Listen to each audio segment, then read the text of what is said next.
One more thing of Patrick Kane, okay? The he reminds me a bit, not off the ice persona, of Mike Modano. And I'll tell you why. They want to lull you to sleep with the I don't care attitude. They both care, they're both prepared, and they're both professional. Yeah, and the other part about some of his youthful mistakes and immaturity, it's called cell phones, Twitter, and all that. And if that was around when I was that age, look out.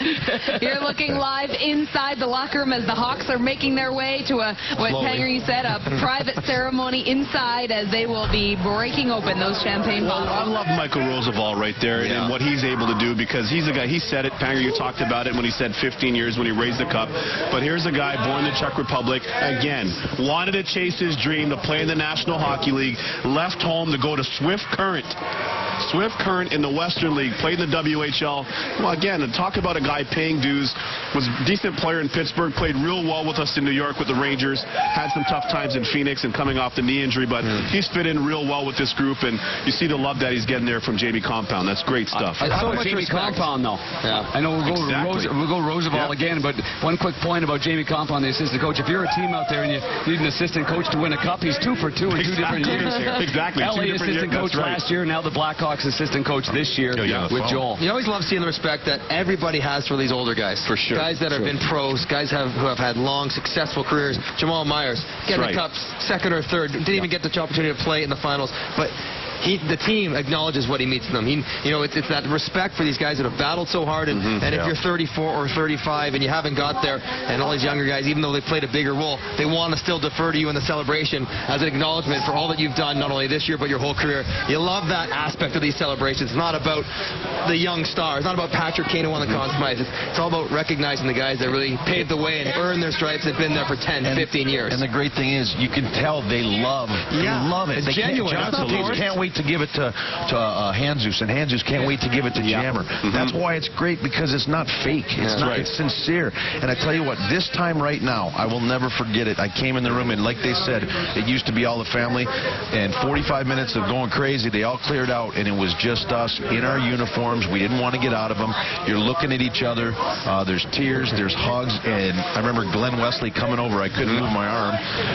The numbing was wearing off. And he saw me sitting there, and he started taking my skates off for me. And I was just, I started to get emotional. I'm like, geez, like 38-year-old man. It's just you in there, and you see everybody around taking their, Justin Williams is peeling his cast off, trying to get his champagne bottle open, and it's just an amazing time right now that they're going to have. They're going to sit down and realize how darn tired they are and how worth it is, and it's an amazing, amazing hour before they go to that party. Waiter, when you got handed the cup, how early were you in that group? You had never won it before. A lot of guys on your team hadn't won it before, but the thought of the captain, I was thinking of the composure a captain has to have in those pressure situations and who they choose.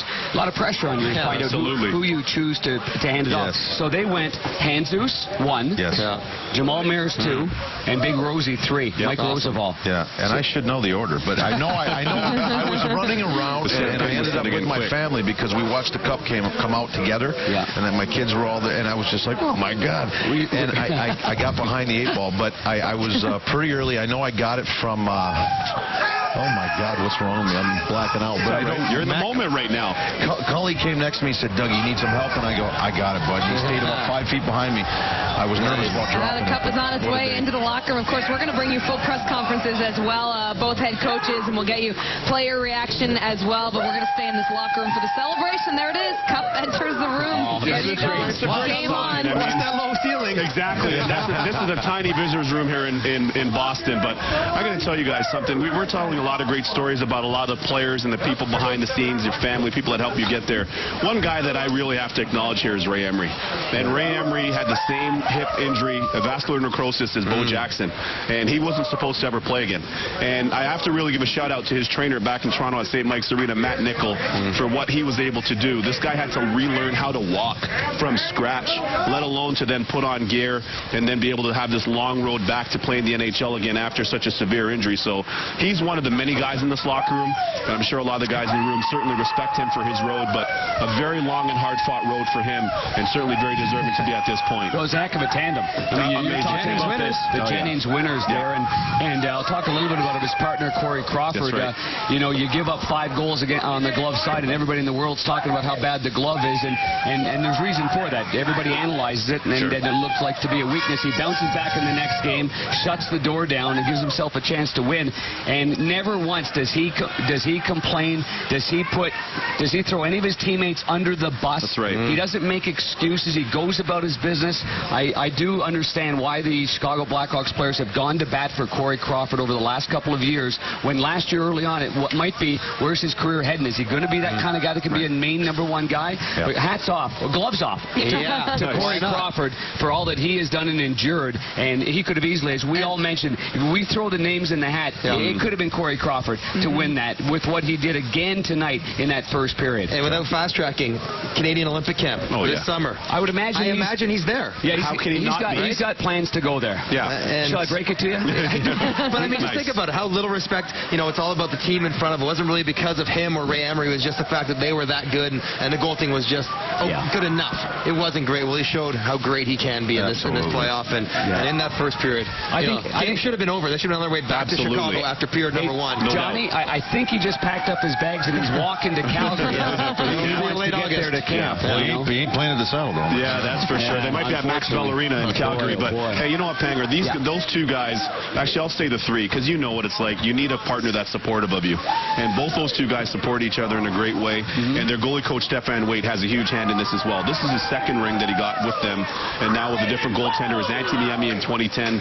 This time Corey Crawford leading the charge, and you talked about either one of them could have won the Conn Smythe. Absolutely, and you mentioned how many times these guys were on the ice early, nobody there, they were doing their drills, right? Just Crawford, Stefan Waite, the goalie coach, and Ray Emery putting in that work. So you know what? Hey, that has a big hand in why these guys were able to have the success they were this year. Both Niemi and Crawford were questioned straight through the playoffs until they won the Stanley Cup. Absolutely. So it is amazing the adversity that these guys have overcome. The skeptics, especially for the Hawks starting the season, goaltending was the biggest quote-unquote question mark. Right. Well, that question mark was answered tonight. And Niemi, sorry, just to go off track, was also a Vezina finalist this year to Sergei Bobrovsky, so credit to him on that too. How about a shout out to these two organizations? Let's revisit this. 2010, you win the Cup as a Chicago Blackhawk. You lose players like Bufflin, Ladd, Niemi. They have Versteeg. It's impossible to have a dynasty with the same players anymore.